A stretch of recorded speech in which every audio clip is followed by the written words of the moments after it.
Mardi 25 mai 2021, chers internautes, bienvenue à cette nouvelle édition de la revue de presse sur JDC Plus TV. En ouverture de cette sortie, on parle sécurité dans le bassin du lac Tchad. Cameroun Tribune nous fait savoir que les dirigeants sont à la recherche des solutions africaines. Un sommet extraordinaire de cette commission à cet effet s'ouvre ce jour dans la capitale du Nigeria. Selon un communiqué de la présidence de la République, le chef de l'État sera représenté par le ministre d'État, secrétaire général à la présidence de la République, Ferdinand Gongo. Cameroun Tribune présente l'agenda du jour en page 5.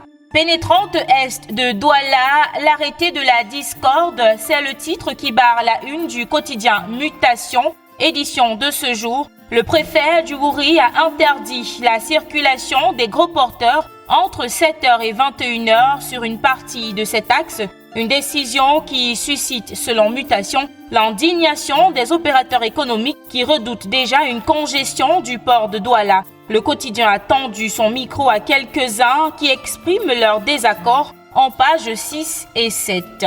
Malversation des fonds Covid-19, la presse en parle toujours. Le quotidien Émergence nous fait savoir que certains ministres impliqués, paniqués, sacrifient leur second en se réfugiant derrière le pouvoir qu'ils leur ont délégué. C'est une information à lire dans son intégralité en page 5. Émergence nous parle également de la situation qui prévaut à l'Assemblée nationale. 8 députés meurent en seulement 5 mois, dont 2 le même jour.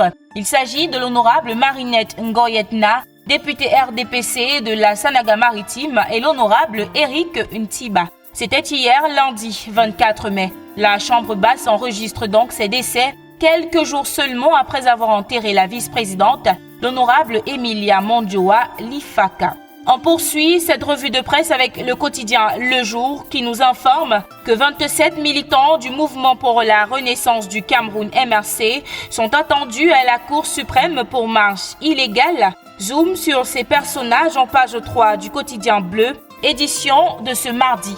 Prochaine une de cette sortie, Camer Presse qui parle du crash manqué d'un avion Camerco vendredi dernier à Nsimalen. Le journal indique que l'aéronef de fabrication brésilienne est dans les airs depuis 25 ans, a été loué auprès de la Guinée équatoriale. Il poursuit que les propriétaires de l'infrastructure d'atterrissage restent silencieux alors que tout le top management était à Yaoundé pour un conseil d'administration. Le journal fait un état des aéroports du Cameroun et une revue des crashs d'avions. À retrouver en page 5 à 6.